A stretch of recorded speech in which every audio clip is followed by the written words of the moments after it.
Hello, fitness business nerds. What's up? Welcome to another episode of the Business for Unicorns podcast.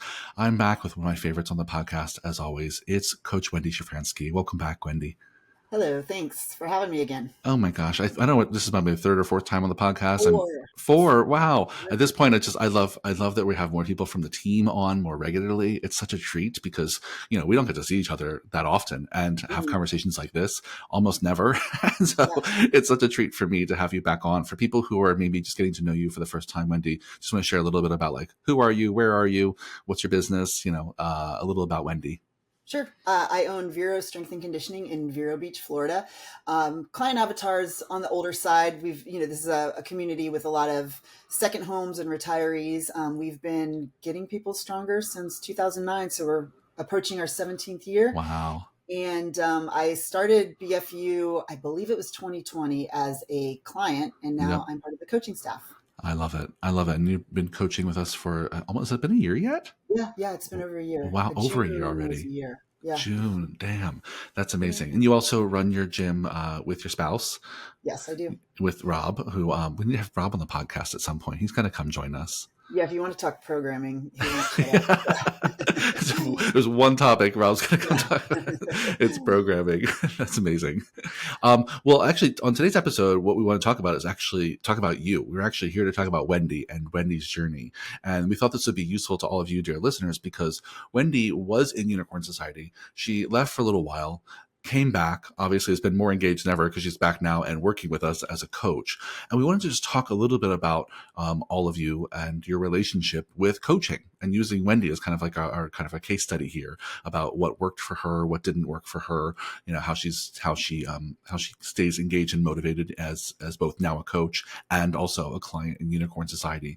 Just because we know that we talked a million times on this podcast about the importance of having someone outside your gym as an advisor and coach and mentor and consultant. And so we want to make sure that you all are listening through that lens of how can you apply lessons from Wendy's story to your own lives. So let's just maybe start back in the beginning, Wendy. How did you first find us in Unicorn Society? It was during COVID. You were on a panel with a whole bunch of business coaches, and you had a rainbow glitter background. And I'm like, you need to know him. That sounds like me. Yeah. I looked up the company, and then we had a call, and it was a perfect fit. That's amazing. I remember we did so many of those weird panels and things during COVID. Just anytime anyone was like, do you want to get on Zoom? I was like, yes, just get me in front of people. Because if we're just all stuck inside. That's amazing. So when you first met with us, what made it a perfect fit? Do you remember?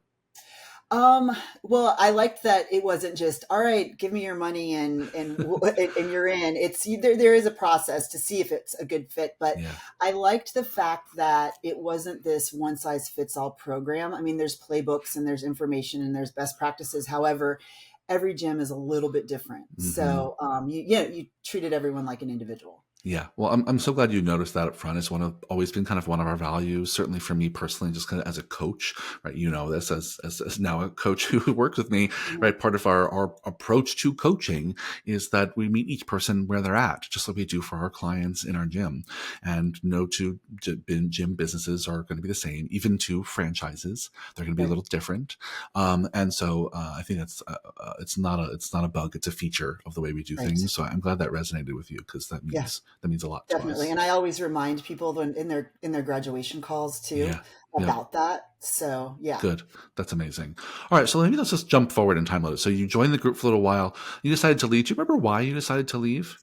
Yeah, I got a ton of work done. I mean, I used the playbooks. When I came on board, I didn't have systems. It was all in my head.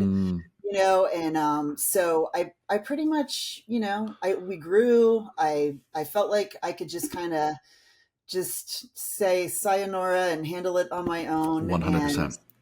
And I did to a point. I mean, we had our first year that was down. It wasn't significant, but I remember our exit interview. I remember, and I don't have many like this.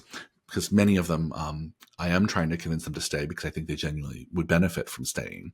Right. But I remember on our exit interview, I was like, "Oh, she doesn't fucking need us. She's got the systems under control." I remember when you first were working with us, you made a ton of SOPs and processes. You were delegating a ton of stuff off your plate, and you had a really great rhythm going at your gym. Mm-hmm. So I remember during our exit interview was one of those rare times where I was like, "Oh yeah, she probably should go. She really doesn't need us for anything right now." But that changes. We all have seasons, right, of our business. And that was a season when you felt like all the ducks were in a row and you really didn't need any external eyeballs or help or assistance. And that made a ton of sense. And then at some point, something changed and you decided to come back, and not just come back as a client, but we also convinced you to become a coach. And so just walk me through that decision-making process. Yeah, I think, I mean, when we parted ways, I also did launch an e-commerce business. Yeah, that's right. At the So same I time. think, that took up so much of my time, and I ended up walking away after 4.5 years and learning a lot. But I think the gym was just on autopilot, and I needed to be around people that inspired me or had different ideas or kept me accountable. Like I said, it just kind of ran, and it was fine, and people are happy, and clients are happy, and leads were still coming in, but nothing earth shattering was going on. Well, I think people don't realize that very often. There are a lot of people who choose to join Unicorn Society or choose to look for a coach or a mentor, or not people whose businesses are failing.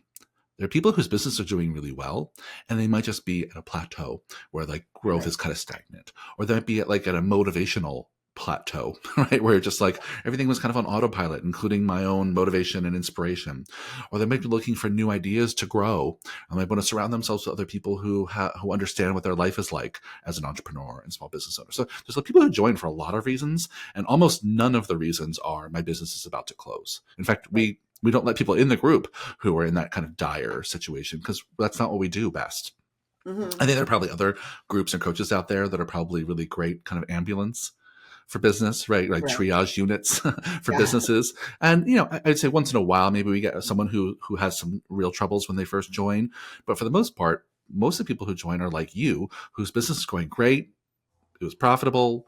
We've got great systems, great team. And what you were looking for was just kind of more accountability and more kind of vision for what to do next. Yeah. Right. Yeah. Yeah. So say more about, so have you gotten that since you've been in the group? Yeah, absolutely. So, all of us coaches actually we get the accountability texts too. And I get, every Monday, Ben reaches out, and it forces me to, not only look at my quarterly projects and keep those on track, but say, all right, obviously there's a lot of things we do all week that are just, you have to do it to keep the business running. But what is something that's going to help us get that much better or whatever, so it forces me to kind of think outside just the day to day. And, what am I going to do that's going to make a difference this week? So that's been great. Can I just pause for a second? I don't want to, sorry to interrupt. I just want to say a lot of people just don't even realize that you and the rest of the Business of Unicorns team who are coaches, we also kind of request that you all stay members as well, right? That you also have a coach in this group. I think most of you are with Ben, right? And you yourself are doing all the things we're teaching people to do. You have weekly mission control meetings, you have quarterly planning, you have a weekly Mina that you're texting with Ben to the most important next action you're taking every single week. So you're doing the things that you're helping your clients do. And I don't think that's the case in every kind of coaching group I've been part of or worked with. Usually it's often the coaches are people who are not necessarily doing all the things the clients are doing. But I think it's a real benefit for you all because you are doing the things you're helping people do. So sorry, I cut you off. I just wanted to highlight that. Yeah. And I also, book time with the other coaches. So, we launched Sports Performance recently, a small group training model. And I talked to Pete and Mickey before then. I've talked to Mike about his leads events, and Brittany, I have a call with her, I think on Thursday about, kind of how she blends or how not blends, but manages doing large group as well as small group under the same roof, because we're kind of dipping our toe in that. So yeah, it's been awesome just to talk to all of them. That's amazing. Yeah. I mean, it's such a great example of of like how to use a group like this. When people join a group like this, they think that they're just going to be learning from like, me and Mark. But the reality is that I think most of the learning happens within the community, is from each other. And yes, me and Mark and the rest of the coaches are going to put out content and give you access to great courses and materials and playbooks. But so much of the learning happens in the exchange between our members, people hopping in office hours and learning from the coach, but also from other people who are there in the office hours. Oh, I learned from every one of the people that booked time with me or Yeah. hop in the office hours. Yeah. I've been saying the same thing for years. And I think people don't often believe me that when I hold my office hours, people come to ask me questions. I feel like I take away as much from that hour as hopefully they've taken away from me, because people, in groups like this have so much experience and so many, and having all those brains is always better than one. So yeah, tell me a little bit more. So now that you've been back, and obviously you've had the experience of coach as well, what have you been working on in your business, at this point? Okay, yeah. So summer gets really slow around here. Like I mentioned, we have a lot of snowbirds that have second homes. And in the past, we just kind of said, all right, guys, take your vacations. Let's hunker down. Let's not spend too much money. But this year, I really worked on, doing like an LBO program and some other things to get new eyeballs in the gym, or to allow our current members that are here in the summer to spend more money, or taking care of the ones that are away. So June, I mean, we were up 22% in June. Wow. And we've had probably our best summer ever, just because, I've been working on that. Yeah. I mean, that's so huge. Congratulations, first of all. That's amazing. And it just goes to show what you can do when you are actively trying to push yourself outside of your own status quo. Like, you've been actively saying, nope, I'm going to try something new. I'm going to try something new. I'm going to talk to other people, see what they're doing and try things. It's not all going to work. Right. But, I think that's when you're surrounded by people who are all pushing and rowing their boats in the same direction. You kind of, you get some of that momentum, and it helps you try new shit. And then boom, you're up 22%. That's amazing. Yeah. No, we're poised to have our best year ever. We're up about 15% year over year. And for, being an established business for almost 17 years, I'm super excited about that. And we're to the point where it's like, all right, we're serving as many people as we can in these large groups. And we're also doing personals, but how can we, kind of maybe do small group instead of just personals? And, so the whole structure of our company is kind of being tested and possibly changed. And even, I think Mike Boreanaz kind of inspired me a little bit with his last project last quarter, that, I'm kind of restructuring our company in a way so that, Chris Travis, he's key at this, but, you have different departments like facility and marketing. And so I'm not the only one that knows how to do some of these things. I mean, I have a Google Drive, a folder in my Google Drive that says when I die, but they all know how to do it. But I actually want to train these people, everyone on it, have a number 2 for everything that I do. And, it just feels really good. Well, I mean, first of all, I want to share. I worked for a manager once who totally had like a hit by a bus folder. Because she always say, when I get hit by a bus, that's amazing, and it's so morbid, but helpful in some way. Right. But what I love so much about with this, Wendy, is that you're I mean, if people take anything away from your story today as an example, it's this, which I find so inspiring, that you've been in this for 17 years. 17 years. And you are now at this moment, 17 years in, challenging yourself to think differently about your own business. Right. I don't see that very often. With all due respect to all y'all out there, right? Myself included, right? It's a really hard thing to do when you're in it for that long with success, right? It's not like you've been struggling. You've been successful. Paying your bills has been your full-time gig with you and your husband for years. There's not a lot of motivation to really think differently about your business. And you said, well, we haven't had enough success, right? There's more we can do. There's more we can do for our clients. There's more we can do for our team. This maybe can feel easier over time. There's other people we can serve in our community, maybe sports performance, that you have really used Unicorn Society, right? Use this group to really help you rethink and reimagine what your business could be 17 years in. Like, that's just worth applaud. I wish I had sound effects on this podcast, but that's huge. Our biggest lead event ever next week. We partnered with some functional medicine doctors, and we're doing an an event called Redefining Aging. Mm. And I already have 75 people confirmed RSVP'd. I think Wow. there's more because I keep getting emails in. These are for older people, and then they Sure. don't actually confirm. The Yes. boomers.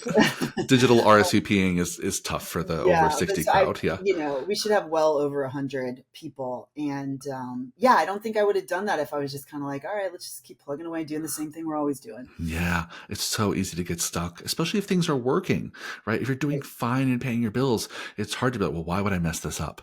And then Yeah. people get stuck in that, like things get kind of frozen in time, and they're Hmm. so afraid to try anything new because they now are paying their bills, and their Yeah. lifestyle creep has crept up, and their bills are more than they maybe were before, right? Yeah. And so they're afraid to rock any boats. But you're such a great example here of not only did you rock the boat in terms of like roles and responsibilities, but you're rocking the boat in terms of how you generate leads. You're rocking the boat in so many different ways, trying new services you've never done before, right? Mhm. And 17 years in, I just think that's so inspiring. Can you maybe just say a little bit more about, you mentioned before, you don't know that you would have done this if it wasn't for kind of Mhm. being in the group. Can you just say a little bit more about how does the group provide you with that kind of motivation? Well, I mean, we used to be on Facebook, but now are on Circle, that platform, and people are so great about sharing. Yeah. And a lot of times, if I don't have an answer for someone that's on the call or they need ideas, I, say, go do some crowdsourcing on Circle or Facebook. Yep. And I read all of those, and it gives me new ideas. There's no bad ideas because one thing will spark something else in somebody, and Yep. so on. So I think that's been huge, because before, especially if you're someone that is the only person that kind of does admin marketing, and you do all that, you feel like you are a department of one, and it's Yep. hard to really be innovative by yourself. Yeah, Yeah. 100%. That's really well said, Wendy. I think, and coming to a group and you realize, oh, actually, this group has like 50 or 60 other business owners, maybe even 100 other business owners who also are Department of One doing marketing themselves. Mhm. And Yeah. they're brand new at it, like many of the others. And they all have ideas, things they've tried, things that have worked, things that haven't worked. And so now you have this whole community of people who are other departments of one. And now you're this department of 100 where you can Yep. you can get Yeah. other ideas and inspiration and get your ideas checked, right? Yep. Ask everyone to reality check your plans. That's amazing. That's amazing. um, Let me say this. For anyone listening who has always thought about trying to join a group like this, but has hesitated, saying, well, you know what, my business is really different, or, I don't know if I really, spending money on a group like this could make Yeah. sense for me. I mean, what do you say to folks who are kind of hesitant about finding a group like Unicorn Society? I guess you could bring it down to maybe in terms that they understand in terms of fitness, that Yeah. even coaches need coaches. So even if, say, you Yes. were going to do a powerlifting meet, but you are a coach, you probably need a coach You for go that get a coach. accountability or that Yeah. that second eye. So you're promoting coaching to the world. Why Hmm. aren't you taking advantage of that too? Yeah. And we still do the love it or leave it. So Yeah, well, support. we have lots of options, right? You can totally Yeah. test us out from time to time. We sell some of our courses on our website at this point. So if you want to just kind of Mhm. see what some of Dip our your learning toe in. tools are like, you can go do that. But I think it's a really great way to think about it, which is like even elite athletes, right, have coaches. You need that outside eye to help kind of guide you, hold you accountable, Mhm. help reality test your ideas, Yeah.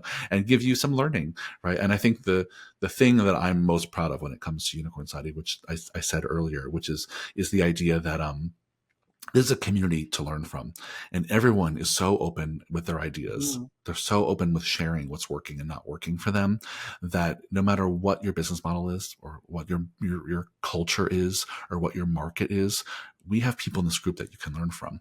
Right. Right. Even if it's not Yeah. just me and Wendy and Mark and the rest of the coaches, right? There's other people in this group that you can learn from. And we do a lot to facilitate that Yeah. interaction. Yeah. Right. And so I think no matter who you are, there's something you can get out of it. And as you point out, Wendy, you coming back to the group gave you this inspiration to make all kinds of changes that's put Yep. more money in your pocket. So even if it's about dollars and cents for people, Mhm. right? There's very people who come into this group and don't wind up making more money.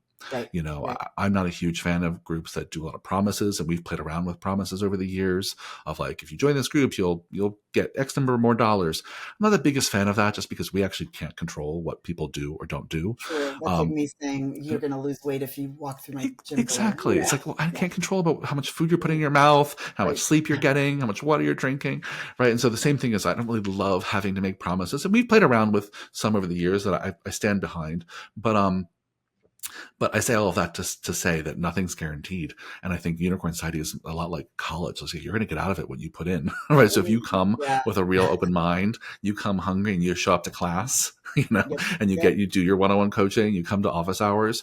If you do all of that, I can personally guarantee you will get some results. You will put more money in your pocket. You might have more free time. You might make a bigger impact on your team and your clients. And those are the things we're always talking about: income, impact, freedom, right? And I know that we're good at getting people those things if they come in hungry for it. And you've been such a good example of that. You came back hungry, and it's made a real difference. Yeah. Definitely. And so what's next for you? I mean, when you think about continuing to kind of use this group to inspire change in your business, what do you plan? What's coming down the pike for you? I think just really making sure the gym runs like a well-oiled machine, and it doesn't necessarily need me physically here. Yep. My husband and I would like to take a month out and go to the mountains next, in a summer in the next couple of years. And we're kind of thinking about our legacy. Like, we're not going to have this forever. So it just needs to be a very attractive business. I mean, gyms are hard to sell, but you sold yours. So it's possible. So now that I've gotten older and have been doing it so longer, I am thinking about that. I am still happy with the business. I don't feel burnt out or like I want to throw in the towel, but I don't want to work forever either. Yeah, it's great to have some sort of off ramp, some sort of exit plan, even if it's just a slow down plan. It's great to have that. And then again, because the group has such a diversity of people, there are people in the group right now actively working on the same thing at the same place, where they want a little more freedom. They want the business to run a little bit without them. They want to take maybe some longer vacations. Maybe they want to dip their toe in investing in some other kinds of business, or maybe they want to focus on a hobby a little bit more. I always said that as soon as I'm done school, I'm going to become a painter. I just want like a few hours per week to just like toil with paint. Like that's my goal. I don't know if that'll take me away from work much, but there's lots of reasons why people want to kind of pull back from their business for a while. And so you're going to have so many great conversations with people in the group who are in a similar place, which I'm excited about. See how that pans out for you, including people who already are taking like months off to go away. Right. And we can reverse engineer how they do it, which is amazing. Yeah, I think I could probably work from anywhere because I'm not coaching these days. But getting but like take Rob with you. Yeah. That's the challenge. It would be good for a marriage if I didn't take him. That's amazing. All right. Well, let's wrap things up. So, final thoughts here. When it comes to kind of joining a group like this, if you had to say the number one thing you've gotten out of it so far, what is it? Oh gosh, I think you can see it in the numbers. I mean, from when I started till now, gosh, we're making hundreds of thousands of dollars more in revenue. And and there's no ceiling to it as long as I keep putting in the work and applying the principles. So yeah. Good for you. That's amazing. Well, thank you so much for coming back on the podcast again, and this time talking about you and sharing your story, because I think your story is indicative of a lot of our listeners on the podcast. So hopefully they hear themselves in you. So thank you for coming and being open and transparent. I appreciate you as always, Miss Wendy. Alrighty. I appreciate you. We'll talk soon. And listeners, I'll see you on the next one. Have a great day. Bye. Bye.